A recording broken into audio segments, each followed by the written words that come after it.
host this afternoon.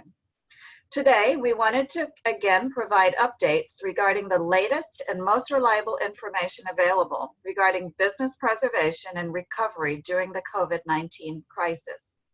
Our purpose is to share as many facts as we can in the short amount of time that we have, and our goal is to try to provide clear and concise answers to questions that are of particular importance to our members and to the business community. To everyone attending, thank you for what you are doing for your community, your companies, and your employees.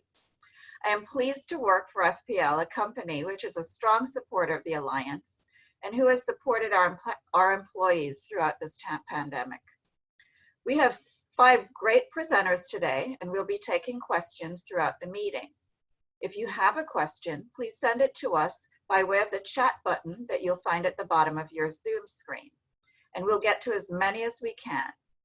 Again, just send us a chat and we'll take your questions there. And with that, let's get right into the meeting.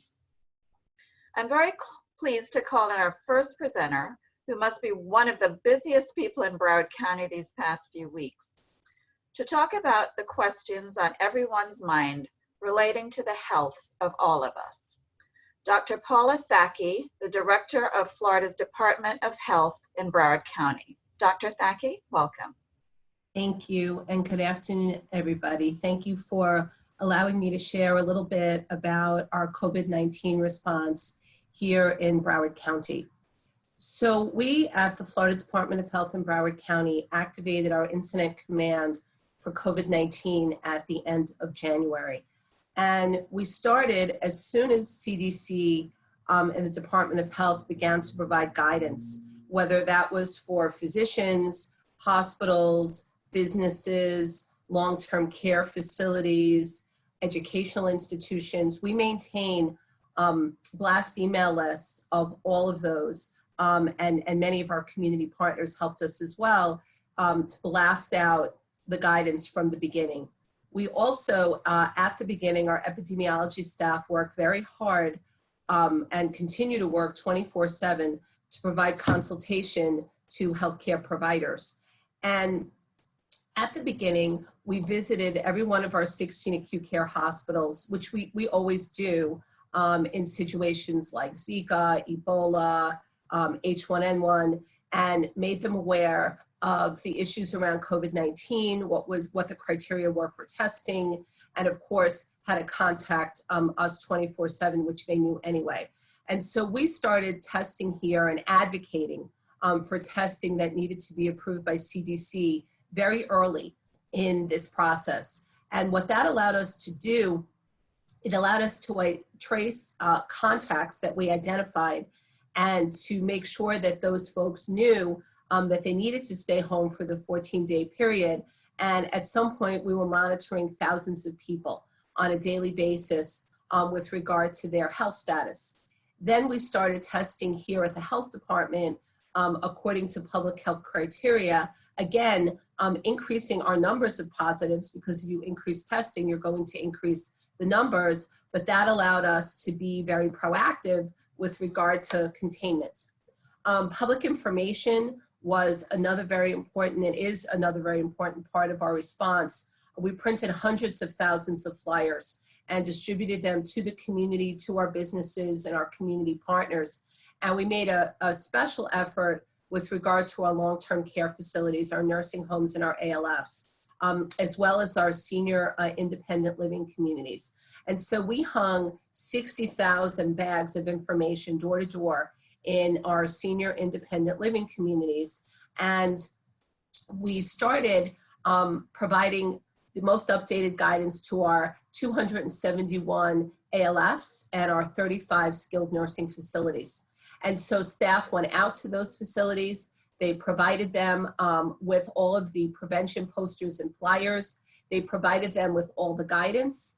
And then we moved into strike teams of environmental health and nursing professionals from the health departments, which visited all of those facilities and did in-depth assessment of infection control. And we actually were fortunate enough to have CDC here, and they helped us to write some simplified guidance for these facilities. We then engaged through the state EOC ambulance strike teams that actually went around to all of these facilities, did rapid assessments, then ultimately went inside in PPE, assessed infection control, trained them on all of the CDC guidance, and continue to follow up with these facilities and make deliveries of PPE to them as well. And now we expanded that to other vulnerable populations in group homes. We have over 200 group homes here in Broward County that are administered by the Agency for Persons with Disabilities. We go to our intermediate care facilities, and we're paying special attention to some of our DCF regulated facilities and domestic violence shelters as well. So we identified very early our vulnerable populations and are making sure that we're constantly monitoring those facilities. And our epidemiology manager himself is responsible for daily contact with those facilities and making sure that they have all of the appropriate guidance. We also partner with the Agency for Healthcare Administration. They actually regulate those facilities, and they go out and accompany us on all of those visits as well. Our model here in Broward actually is being replicated throughout the whole state with regard to these strike teams and those assessments and the ongoing follow-up of the long-term care facilities. With regard to testing, there have been multiple testing sites that have opened up around the county. Our public health testing site, Broward Health at Central Regional Park, Memorial and the National Guard at C.B. Smith Park. Care Resource as well has a small testing site. But one thing that we're very excited about is that we realize that there is a need in underserved communities for walk-up testing sites. Not everybody has access to a vehicle. And so tomorrow we're opening the first walk-up testing site in the state of Florida at the Mitchell Moore Park in Pompano. And that's being done in partnership with the City of Pompano Beach and with the National Guard. And then on Saturday, we're opening up another walk-up testing site at the Urban League Delaval Park in the Sistrunk area in partnership with the Urban League and in partnership also with the National Guard. So we're very excited, and we believe that those walk-up testing sites are going to be replicated throughout the state. So those are things we're focusing on. We also lead Emergency Support Function 8, which is the health and medical support function at the Emergency Operations Center. And we are in unified command with Broward County Administration and Broward County Emergency Management. And we provide updates several times a week on the municipal conference calls and also the Broward Emergency Response Team conference calls as well. We also have done other outreach. We have gas station signs in multiple languages. We have retail frames in multiple languages in front of corner stores. We are on Haitian radio at least once a week, and we do ads in papers that serve the African American population, the Haitian Caribbean population, the Spanish speaking population, and the Portuguese speaking population as well. So all of this is going on in partnership with Broward County Administration, Broward County Emergency Management, all of the partners at ESF8, and of course, all of our community partners. And we really appreciate that the Broward Alliance helped us to push out the business guidance. Ron Drew was instrumental in helping us do that and in helping us to identify the top businesses in Broward County and make sure that they had the information that they needed as well. So that's just quickly what we're doing with regard to the response. We're also on a daily basis monitoring our hospital resources, beds, ventilators, ICU resources, and planning for hospital surge should it be needed.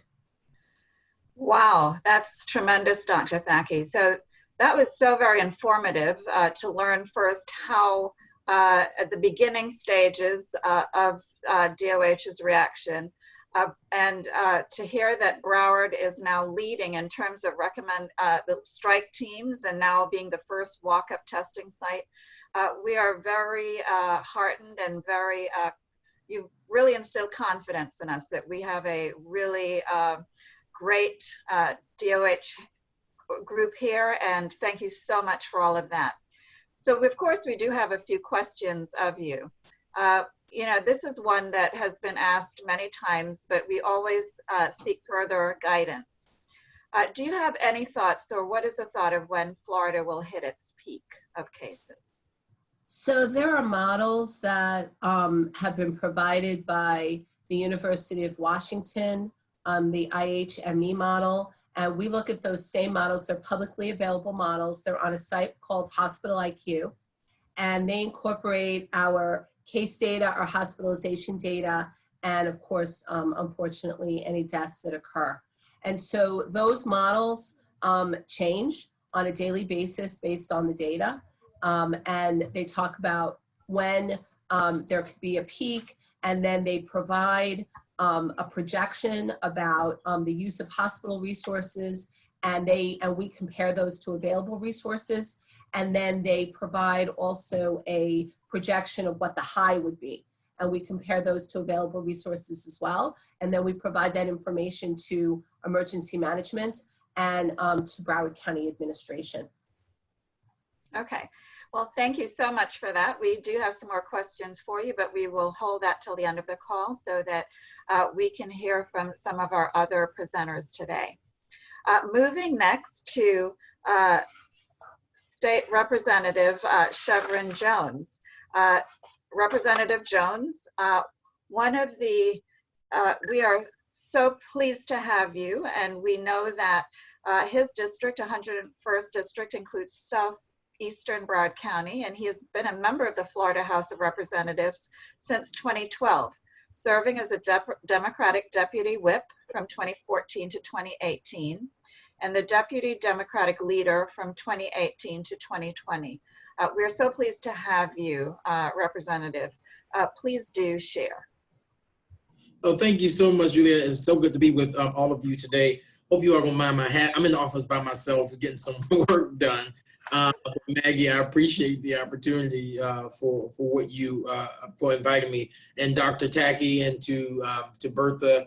Thank you all so much. You all are doing a phenomenal job, and I know you're working extremely hard to keep Broward County safe. And so I'm not going to be long. I'm just going to go briefly and do what I've been asked to do when it comes to speaking about where we stand from small businesses, from the business community, period. And I'll speak also about my call with Senator Rubio yesterday. And so I'm sure you all have been following that we have a few challenges when it comes to the business community at this time. But if we make key changes in our economy, I believe that we can shift gears and find success somewhere within that. First of all, we don't have, as you all know, it's been reported that we do not have enough money in the bridge loan program for our small businesses, and many have been shut out of obtaining these short-term loans. A $50 million allotment that was allotted for small businesses has run out, and awarding loans to only about 1,000 businesses, leaving 37,000 companies behind. I do want to kind of make it clear that those dollars are supposed to be a crutch until the federal government dollars roll in, but at this time, we don't know where that stands. On the call yesterday with Senator Rubio, he spoke about this and spoke about the pandemic that we're in being a day-by-day play on how things are coming down the pipeline. And the state now, with that being said, the state now is asking small companies to look for other sources for income. What our office have been doing is what we've been trying to send individuals to those various opportunities that exist for them to get these resources, but slowly but surely, when we send our constituents, they're finding that they too do not have the resources to be able to help, because they too have are running out of dollars. But there are companies who have, organizations, private-public partnerships that have come to the plate. And so some of my colleagues, we have come together and we are asking the governor to extend another $450 million into the bridge program to be able to take care of the at least some of the 37,000 companies that stand and need the help. I think it is important that we point out, and I think we all can agree, that our small businesses are the lifeline of communities, especially some communities, and if we can't just allow them to fall by the wayside. Thing that Senator Rubio, Senator Brannan, and myself spoke about prior to us getting on the call. Regardless of where we stand politically, Democrat or Republican, there's a suffering that's taking place on both sides to where our small businesses are looking for the assistance. And that's why I really appreciated the conversation with Senator Rubio yesterday. He did say that there is a possibility that the dollars from the CARES Act can be used for reimbursement. Excuse me, but we don't know where that currently stands, and I believe that as we continue to move forward, that is something that we will be able to track. I know my office is working along with Senator Rubio's office, and we're working along with the governor's office. I just got a call from Director Moskowitz, and I'll call him after this because I have an ask out there to him specifically for our small businesses in the healthcare industry who are looking for more PPEs and when they will receive those type of equipment for our community health agencies. And as I wrap up just a tad bit, I just want to make sure I hit on all of my points. Knowing that we have so many people that's out of work right now and can't seek jobs, and you all, I'm sure you are aware of the unemployment system. The governor did make a change yesterday, and he removed Secretary Lawson as the from handling unemployment right now, and have put it under the auspices of someone else. And so I don't know where that stands right now. We are asking questions on individuals when people will receive payment. I did get word from at least one constituent who said that she did receive her payment, but there are constituents who are unemployed, and their problem currently now is that there's confusion for individuals who were on unemployment prior to COVID-19 are finding themselves that they're not receiving their full payment, even though they are staying on track with what they were doing prior to COVID-19. I believe that if we have people that are receiving this ongoing cash assistance as some sort of universal basic income, or whatever the term we want to call it, we can maintain some type of economic activity to control the spread better. Because as long as individuals continue to stay home,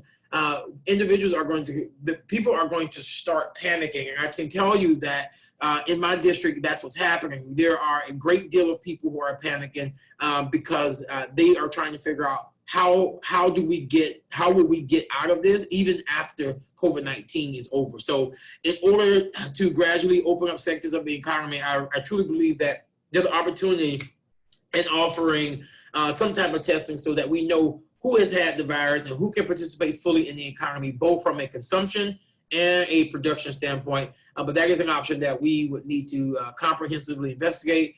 Do we have enough testing supplies? I know that the Department of Health, they're working towards that.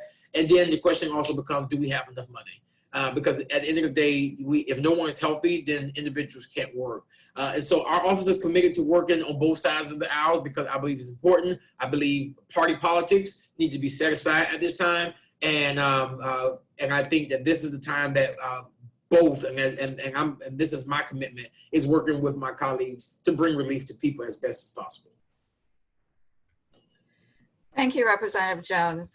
And you're the right person for the job working across the aisle. We really appreciate you sharing information about your conversations with Senator Rubio. He, in fact, will be a guest presenter next week on our weekly call, and for your engagement with the Bridge program and your advocacy there. I wanted to follow up with you about a question that's a lot of people have been asking recently. What strategies or plans do you think need to be put in place to safely reopen the economy? And is it even time? So I'm going to be extremely honest with you. One, there is a report, and I'm going to send it out to Maggie so she can send it to you all. It was just in the New York Times, and I just read it. And they were speaking about this, how the spread in New York took place and where they believe it came from. And I think it's so interesting. You all should read it. And after you read the article, you will see why we should not open schools back up. And so I'm happy Miami-Dade County is not opening their school, and I think Broward will end up following suit. That's one. The second thing is, I know the governor said that he's putting together a team to figure out what is the best way to bring the economy together. I'm going to revert back to something I said a few minutes ago, that one, it should be a balanced conversation with multiple people that's on there who have insight. And I'm not talking about from a party standpoint, but I'm talking about individuals who are qualified to have this conversation. People like Dr. Tacky should be on that committee to speak about whether or not it's important for us to do it. Broward County and Dade County are hot spots. I do not believe at this time, I do not believe that we should look at allowing people to go back into society without us having some type of plan and what we're going to do to ensure that we are not causing more harm than good. I understand that the economy is, that we are in a very tough position right now, but I think we have to look at it from a life perspective and put it in our own, come into our own households. How would we feel if we open this economy and this outbreak breaks out of the gate even greater than what it is now, and one of our family members are now affected because we were irresponsible in how we did things? I think that we need to be responsible how we're going to do it. I think if the governor is looking at opening up back the economy, I think as of right now, I think it's a bad idea. And I think we really should focus on what the medical doctors are saying when it comes to this, and us find a plan how we can safely open the economy back up. Thank you, Representative. And a cautious approach in this is certainly warranted. We'll now move to our next speaker, who has probably the busiest administrator in the state. She's doing an incredible job helping lead our county's efforts during this difficult time. And she's the one who signs all those emergency orders we've been seeing, protecting our collective well-being. I now invite Broward County Administrator Bertha Henry to present. Bertha? Thank you so much. So let me begin with saying for Broward County, we've been extraordinarily busy. We have not shut down. We certainly have taken advantage of opportunities to do things more virtually, but things that our businesses, particularly if you're in the construction area and other areas, we're open for business, and we're making sure that those things that can be done safely are done. Our focus right now is we are looking at what we would do and how we would go about opening up our economy. Let me make sure that there is no confusion. We absolutely would do this safely, and we would not make this move without having the confidence and the science behind that to make sure that we do it responsibly. But right now, as you know, there are a number of stimulus opportunities that are either in front of us now, or we expect to be in front of us here shortly. And so our goal is to make sure that we're ready.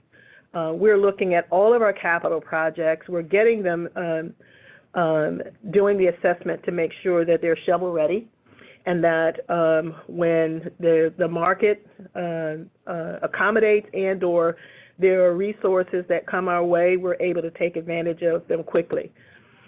Also, I think it's important that you know that there are daily conversations between Miami-Dade and Palm Beach. We really, truly are working as a region. I know sometimes people don't think that happens, but we are. And as a region, we're talking about how to open up the community again, but to my county, to the north and south, they all agree that it needs to be done safely and responsibly. We have been allowed to make this shift and start to focus in this direction because we believe that our hospitals and our health district has done a wonderful job of getting us ready for our peak and or our surge. And that allows us to at least at county government standpoint, to make that shift. We have a good partnership with Tallahassee, whether it's the State Department of Emergency Management, the governor's office. I can say that the extent to resources are available. We have been getting them.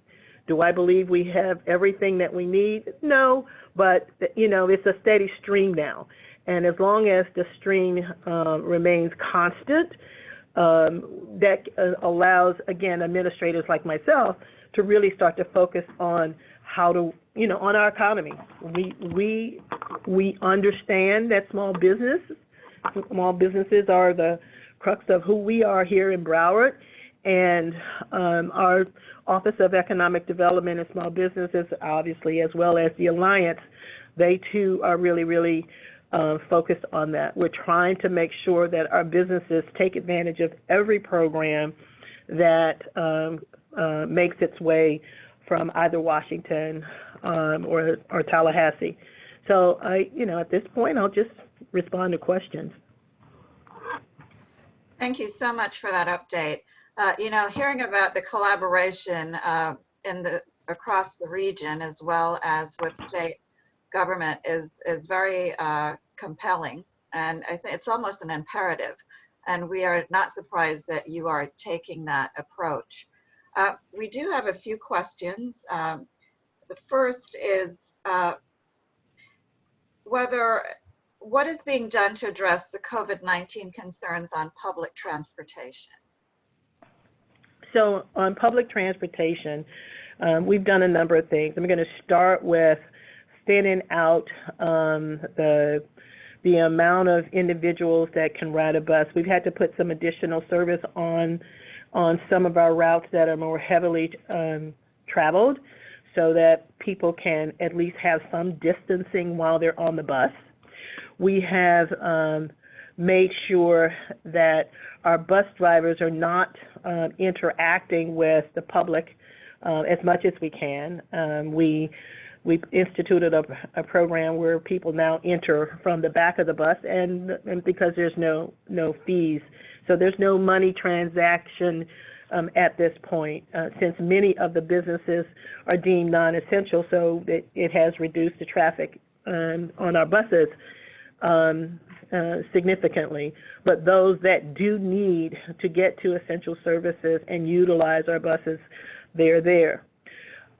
We had trouble initially with getting facial covering in a significant amount to make sure that our bus drivers can have that on a daily basis. While we were in that supply chain lineup, we provided our drivers with face shields for at least those are you can use those multiple times. They have access to any number of products to make sure that they're comfortable when they're on the bus, that they can wash their hands and clean their surfaces as many times as they would like. Other than that, we are now looking at permanent fixtures on the bus. I mean, you may have seen them in some other counties where the bus drivers are encased somewhat so that they are not interacting with the public unless they specifically open the door to do so. So our bus drivers are on the front line. For those that have to get to these hospitals and nursing homes and the like, this is their main opportunity to do that. So that's kind of it in a nutshell on where we are with buses. All right, thank you for that. Another question we have is, we're seeing in the news a consistent increase in the number of officers in the Broward County Sheriff's Office who have tested positive for COVID-19. Can you share with us, if you know, what measures are being deployed to prevent this continued rise in the Sheriff's Office? Well, I can't speak with a lot of authority on this. I can tell you that periodically, Dr. Thatchie and I have a conversation with each other about that, and I know that she has reached out, and the sheriff's office has reached out to her as well. The fact of the matter is, anytime you have a lot of face-to-face contact with the public, you're much more at risk. So I would let Dr. Thatchie, if she's still on the line, speak more to you about that. But there's a lot of communication going back and forth between them, and as best I can determine, they're doing everything that the CDC and our Department of Health would advise them to do. It is just that they are frontline workers, and it's just very difficult to keep them 100% safe. But whatever we can do, we certainly are supportive of making sure that that happens. Yes, understandably so. Thank you. I know that you have to leave before the end of the meeting, so I wanted to take advantage while you're here and ask one other question. Of course. What do you think? Do you think there will be a need to do some type of testing of all employees to safely reopen the economy?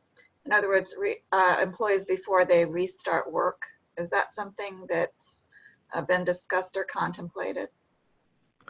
So right now, what we're doing, we are looking to enhance, at least in Broward, a study that is currently taking place in Miami-Dade. They're doing a prevalence study, and they're using a fingerprint prick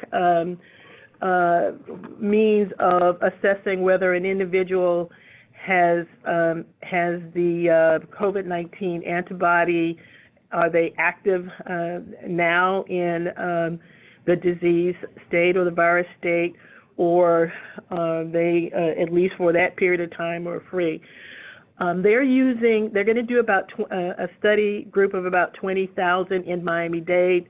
We're looking to replicate that. We're working with one of the universities here to try to get to a point to make sure if we should bump up the study a bit, meaning should we go a little bit, do a little bit of a different approach, or use the exact same approach that Miami-Dade is using, so you have a larger study group utilizing the same protocol.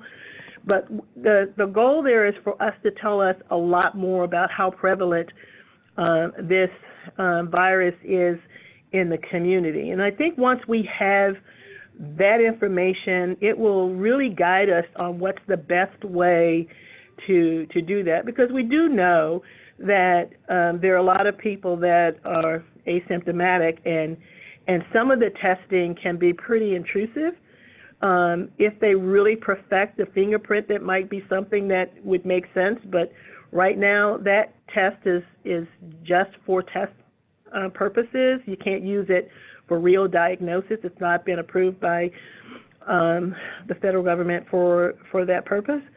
So it's just all about getting the information and not making decisions in the blind. And I think with more information, we'll be able to determine the best way to bring people back to work safely. Well, thank you for that. The medical and research community is certainly making great inroads in that regard, and we're really pleased to hear that we're taking benefit of that and studying this. Thank you so much, Bertha, and I know that you have to go back to your extremely busy schedule, but we're really grateful to have you participate in this call today. And next, we move on to one of the areas of interest to everyone in Florida, our workforce and current issues facing many of our fellow residents who have unfortunately lost their jobs as a result of the COVID-19 crisis. Here to bring us up to date on some of the issues surrounding unemployment and reemployment is Mason Jackson, President and CEO of CareerSource Broward. Mason? Thank you, Juliet. It's a pleasure to be on the call again. First, I want to make the point that although our physical offices are closed, our employees are working remotely, and we are still serving job seekers and employers. We're just using technology to do it. We're doing it by phone, fax, Skype, FaceTime, Zoom, or other technological ways of meeting. So we are open and we are serving customers. There were several points made earlier about the reemployment assistance system. So let me just address that. You know, prior to the pandemic, there were only two ways to apply for reemployment assistance in Florida, and that's our name for unemployment compensation. And that was you either had to apply online or by phone. And both got totally jammed as calls went from 6,400 calls per week to 74,000 to 228,000 for the week ending March 28th, and about that many every week since. So the phone lines were jammed. There was a lot of frustration in the community. Everyone, I got many calls from folks asking for tips. So there have been a lot of changes in the last couple of weeks in terms of applying. So one of them is that we had staff who were trained and authorized to do PIN resets. That's a personal information number that you have to establish when you establish your claim, and that was probably 30 to 40% of the calls that they were getting through the online or through the telephone system. So I now have 15 employees who can do PIN resets, and so that's going to reduce the pressure on the phone system enormously. We also suggested, and they implemented, paper applications. So paper applications were allowed in 3 different languages, and we distributed those at our 3 career centers and got the links out to many of our community partners. We want to thank the Greater Fort Lauderdale Alliance, Greater Fort Lauderdale Chamber of Commerce, and other partners like the Hispanic Unity of Florida, the Urban League of Broward County, the United Way, and many others for putting that link on their website so that people could download those applications and get them back to the Department of Economic Opportunity. That department also established a partnership with FedEx where you could drop off that application at any of the FedEx offices. And this was a really important partnership because you would get a tracking number when you did that, and that would establish whether or not the application had arrived at the time of its arrival, and it was proof that it was there. So, and which is going to be important, especially for some of the federal benefits that are coming through. They also established a mobile-enabled application site so that you could actually apply from any smartphone. And just Monday, they instituted a chat feature that would allow you to ask questions when you go on the website, which is floridajobs.org, and hit the tab under reemployment assistance, and a box will pop up and you can ask your question there. So the state also put on 72 new servers. They hired almost 1,000 people. They got 2,000 volunteers from other agencies and opened up 2 new contracts with call centers, one for 250 customer service reps and the other for 1,000 customer service reps. So I think we're going to see a significant decline in the complaints that we're hearing that I can't get through. I don't know whether I keep getting tossed out and so forth. So the application process, I think for all intents and purposes is probably solved. Now the attention is going to turn toward the backlog of claims, because just a few weeks ago, they had a backlog of 560,000 claims. Now it may be as many as 1 million. So while the frustration of applying may start to decline, now we're going to have to see how they can process those claims. And we're hoping those volunteers and those 1,000 people that they're going to, that they put on and so forth can help us get through that really quickly. So thank you. Yes, absolutely. A lot of information there and all very welcome.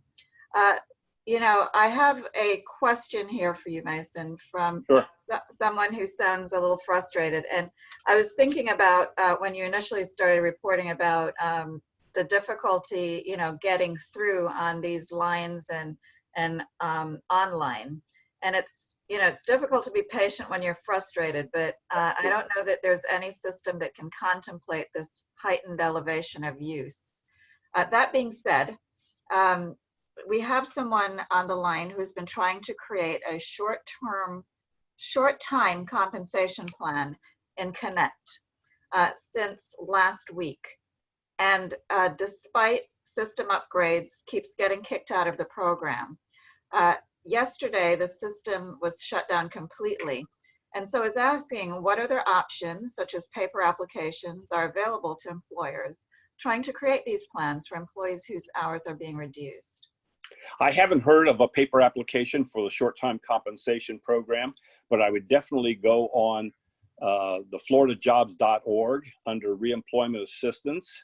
And there is an opportunity there for you to email them, and I would email them. And if that person will contact me directly at 954-802-3525. That's 954-802-3525. I'll take their name and see if I can get an answer for them. Excellent. And there's another clarifying point that was asked.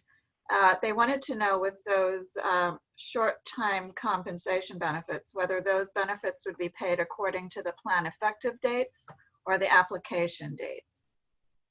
I think it would be the plan effective date. All right, thank you so much. It's been difficult also for individuals registering for unemployment benefits, as you mentioned.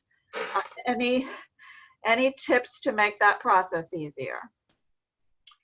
Well, like I said, probably the best thing that's happened in a while is that mobile enabled application process.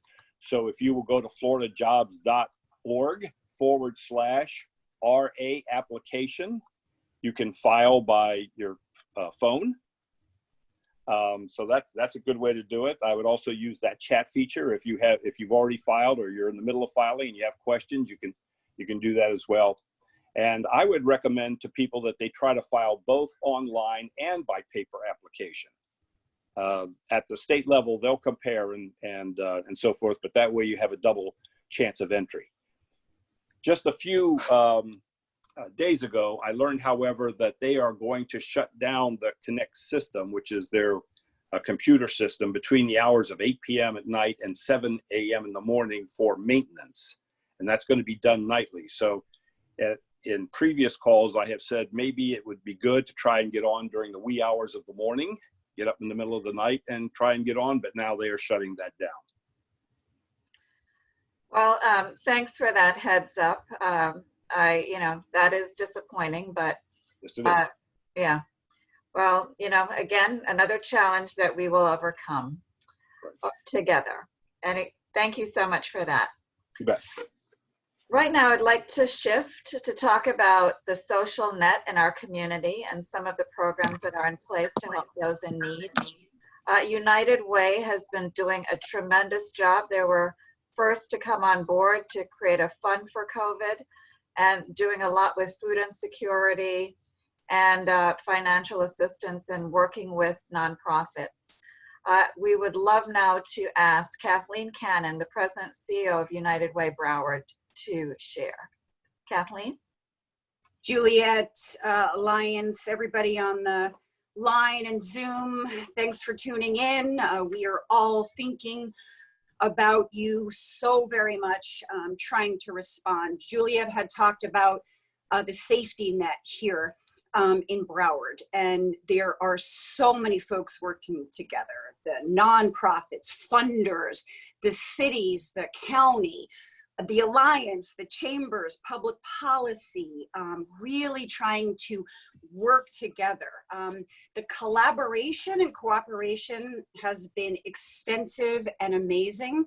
However, the lift is really massive. There is so much need. You heard what Mason just talked about, what Bertha talked about, what Chevron, I gotta say, Department of Health, Dr. Thackey, thank you guys so much for always stepping in and stepping up and leading the way. So there is some real emergency needs and crisis. We had folks that were struggling here in Broward to begin with. And now with this COVID crisis, folks are even more in need. Some of the very critical areas, that we're focused on. You did really mention about food insecurity and hunger, and how are we going to get food to folks that cannot get out, do not have the resources nor the money, for folks that were, their kids were eating in schools. So that is a big collaboration. Together, Broward was formed by the Children's Services Council, the Hunger Coalition, and the school board. And many of us and all of you have joined into that, trying to identify where the gaps are in our community, who is in most need, shut-in seniors, our kids and families that were in school, folks that we call that are working really hard but falling short and don't have extra resources, folks obviously that have lost their wages and their jobs. So the idea is to blanket the community and really try to bring food to those communities and also make other resources aware. And again, we do know the need is so massive, and all of us together are trying to respond to that. We don't want people to be hungry. Another area that you had also mentioned, Juliet, is emergency financial assistance. We knew very quickly into this crisis that folks were going to lose wages, jobs, etc., their livelihood, plus the added responsibility of now schooling their children, taking on their parents, added dollars that are needed. So we tried to quickly respond. We funded over $800,000. That's our first round now into emergency financial assistance to 22 organizations. There's so many other funders out there, FPL included, because you are chairing the Alliance. I want to thank you for that. So many funders, cannot mention everybody, but people have worked together, pooled together. How can we prevent people from moving into poverty or homelessness? So lots of areas that we're all trying to touch on: mental health, substance abuse, the addiction issues are getting worse, food insecurities, dollars to landlords. We know that people cannot be evicted right now or foreclosed on or their car repossessed, but they're going to owe that money. How are they ever going to make up for that? So can we be that bridge for those families in those areas, in that way? So the idea is all of us working together. The call to action, nonprofits, I'm telling you, they're all working differently. We all pivoted just like you guys did. We're businesses just like you. Our product, is changing lives forever for better, but we have pivoted as well, making sure that nonprofits continue. So we're making sure that all the funders here in Broward County have continued to fund nonprofits, want them to keep their doors open in the way that they can virtually, but serve everybody that they can. So there's a real effort to make sure that that community, the nonprofit community, does not lay off folks, does not stop doing services. So we're all pitching in and trying to do that.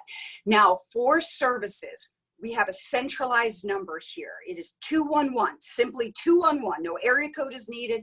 211 is a call center that we're funding and many others are funding. They do an outstanding job. You've got to be a little patient right now, but they're taking the need, and every day we assess the calls and we trend the calls. What is most pending? What is most crisis? How do we all respond as a community? So folks need to know that 211 is there, and that is our centralized way of doing this. The county steps in all the time as well, but volunteers are needed. And this is a hard ask sometimes, but there's ways that you can virtually volunteer. We're asking everybody to post socially about staying home, flatten the curve in Broward. I know, Doc, you really appreciate that, and we're trying to work hard on that as well. We also have a story time where we've gotten volunteers that are just reading books online, on Facebook, Instagram, so that parents that are sitting at home trying to work can pop their kids down and someone else can read them a story. Another way that you don't have to step out of your house to volunteer is making masks. We have amazing homeless providers, meal sharings, people on the street and in the field. They need equipment as well. So that is another way for folks to volunteer. And we are deploying people onto the streets and helping with feedings and delivering items that are needed. So if you are so inclined, we will outfit you with masks, gloves, hand sanitizers, 6 feet apart signs, and we're going to ask you to come into the community with us and help us. So that is really the call to action. You know that the Alliance has all this posted on their website, as well as the county, as well as United Way. The Coordinative Council of Broward is all of us together working this through. Some people say to me, you know, it's not a sprint, it's a marathon. It is a sprint and a marathon. There is intense crisis right now. And then we as a nonprofit community in the safety net will be responding for the long term as well. So we are here for you. Happy to give anyone my number. There's amazing resources, great collaboration. And I want to thank the Alliance for including nonprofits, because we are part of this economy here and we help all of you run. So thank you. Thank you, Kathleen, and absolutely. You know, without your social services arm, none of this works. You know, I really love that book reading volunteer opportunity. It probably helps the readers as much as well. Yeah. So we, of course, know that these are challenging times for everyone, but we're thinking of our veterans, you know, those that particularly who experience PTSD. Through your Mission United program, what services are you offering now to veterans to help get them through this crisis? Anything? Great question. Yes, so we really have a lot of vulnerable veterans. So Mission United is a community collaboration to serve all veterans here in our community. And actually Miami does it and Palm Beach as well. So this is a South Florida initiative. So we have 24/7 outreach. Any veteran that needs help, whether it's 3 o'clock in the morning or 7 o'clock or whatever, we have 24-hour outreach. You call 211, Mission United answers their calls there as well. We are housing veterans in an extra effort. I just signed 4 leases today for veterans that we're paying the rent and getting them housed. We have some motels that we're putting veterans in the meantime, trying to do that. We did a veteran feeding initiative where we had a whole line of former veterans that we loaded up their cars. Some of them themselves were in need, but some of them were delivering those to other veterans in need. The VA is working with us on a daily basis, feeding us some crisis folks, and we're making sure that our outreach is there for those with food, emergency financial assistance. The VA is serving folks.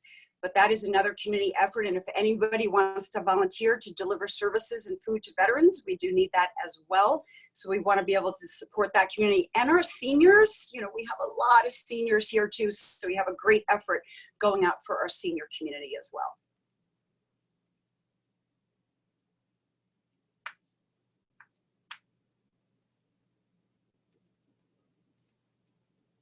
Sorry, I was muted.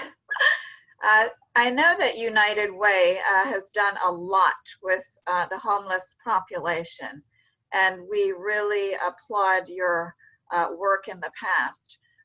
What services are we providing to the homeless population now, and have you seen any particular unique challenges given the pandemic?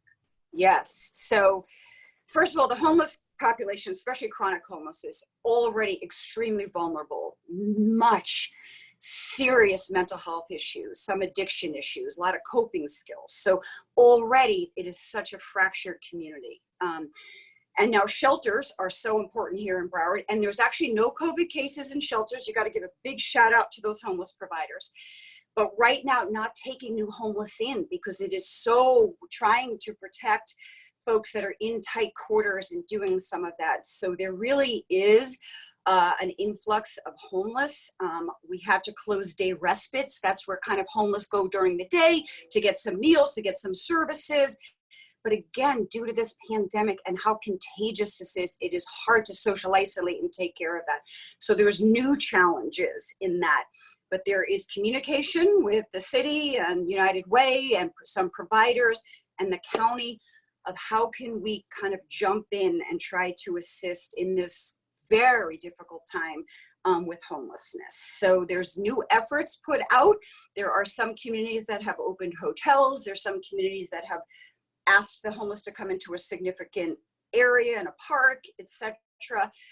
So we are working on that, but we are distributing masks, hand sanitizers, gloves, water, different things to homeless. So at least they're equipped with some of those things themselves to protect themselves as well. But there is a community effort right now of how we can really kind of jump in and serve this community.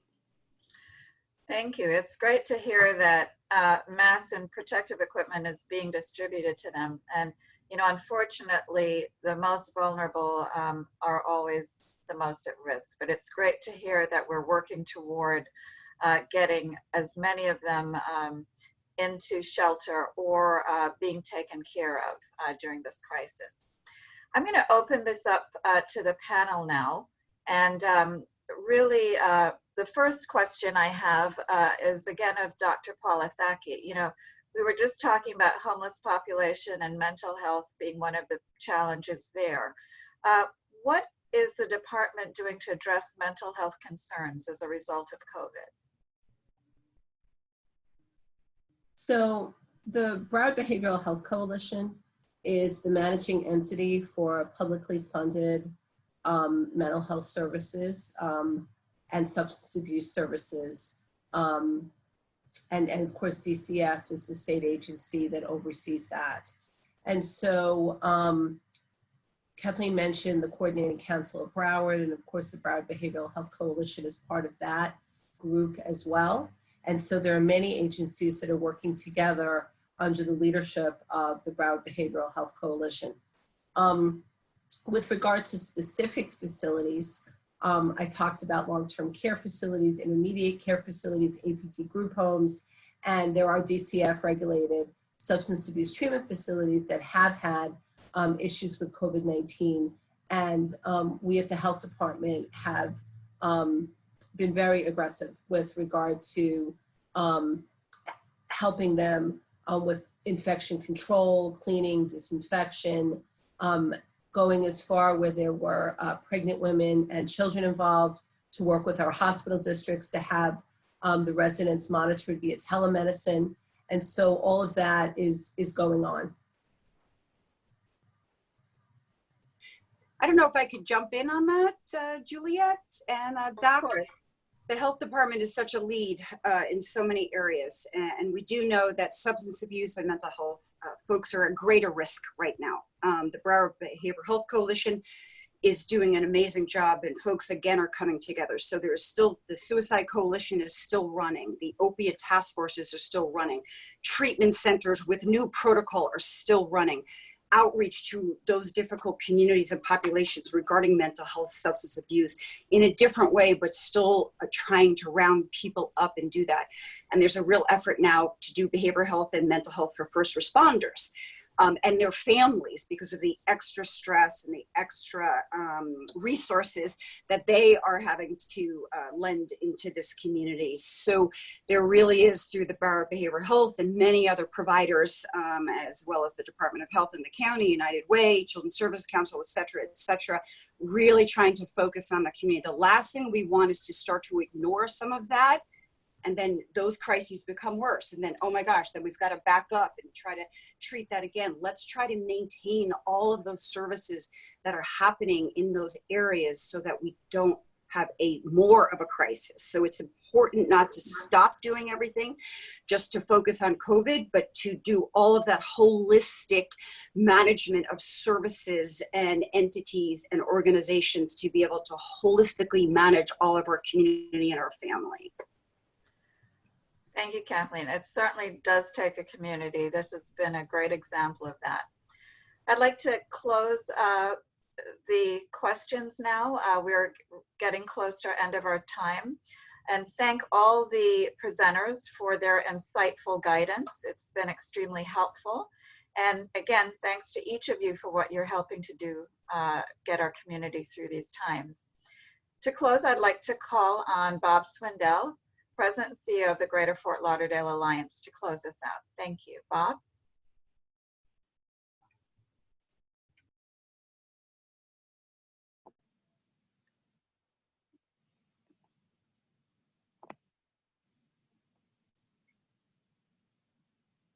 Thank you, Juliet. I was trying to get off mute there for a moment. Sorry to leave you hanging. I too want to thank all of our presenters today. Great information, and if you're on the call, I think you get a solid feeling that there's a great team effort out there, and that we're pulling together to help Broward County residents get through what has been a very difficult time. I'm proud to say the Alliance has been at full capacity since day one. It's hard to believe that we're almost 6 weeks into this COVID-19 crisis, but our office has remained open since day one, and our team has been continuing to do their work and working with companies and getting product to our first responders and healthcare providers. We understand there's an eagerness to reopen for business, and we understand that. Restarting the economy is weighing heavy on people's minds. Folks want to get back to work. They want to get back to receiving a paycheck, and we get that. And we don't want to lose any more Broward businesses. As with everything, it's a balance between personal safety and commerce. But we want to get folks back to work as quickly as possible. It's hard to believe, but Governor DeSantis' Safer at Home executive order is going to expire on April 30th. There's a strong probability that we'll extend that order. I think there's been talk about when the peak will happen, especially in our community in Broward County. And I've heard a consensus anywhere between May 3rd and May 6th. But again, this is a very fluid situation, and data continues to change. I will tell you that the Alliance is in constant contact with our county administration and our city officials, our local chambers, our trade associations, and most importantly, Broward's job creators. There really is a unified effort to balance the needs for business and the needs for personal safety. We want to get an idea and work together to get an understanding of what a post-COVID-19 economy will look like. And we're working together to do that. One of our most well-respected and strongest leaders at the statewide level is Mark Wilson, the president of the Florida Chamber of Commerce. And he's in regular contact with Governor DeSantis and Governor DeSantis' team in Tallahassee to understand, what does this balance look like between what business needs and what the community needs to be safe. The last thing we want to do, and Mark has talked about this recently, due to the eagerness to get back to business, the worst mistake we could make would be to reopen too early and allow the COVID-19 virus to flare up again and see transmission spike. So we want to make sure that when we make the move, that we're confident that our residents will be safe. Representative Jones talked a little bit about it with the Governor's Bridge Loan Program. If you go to the Alliance website, we are constantly updating the COVID-19 business assistance programs. Many of them are at full capacity. In other words, the funds that have been allocated have been exhausted. That includes both the federal and state level. But we understand at the federal level, there is talk about a phase 4. And as Representative Jones mentioned, we've been advocating with the governor's office to increase the budget for the Florida Bridge Loan Program from its original $50 million to $500 million. I mean, that's a huge increase. But when you think about it, that's only 10,000 loans, and we've already got 4,000 businesses have applied. So even at $500 million, we're only going to be able to take care of 25% of the demand out there. But we realize that some of those initial funds that a bridge loan can provide a little bit of a safety net to keep businesses moving along and to keep our businesses open and ready to respond when the economy begins to open back up again. And people that had jobs can go back to good jobs and working for the companies they were with before. So I will end with this. Please stay well and stay safe out there. Have full confidence that the business community is working closely with our government to make sure that when we do reopen, that we're going to be safe as individuals, and that folks can look forward to restoring life the way it used to be. And we will continue to push for a good balance between personal safety and commerce. Juliet, thank you again for hosting today. Another wonderful job. We really appreciate your leadership. Absolutely, Bob. And with that, that now concludes our meeting. Thank you everyone for attending and everyone for participating.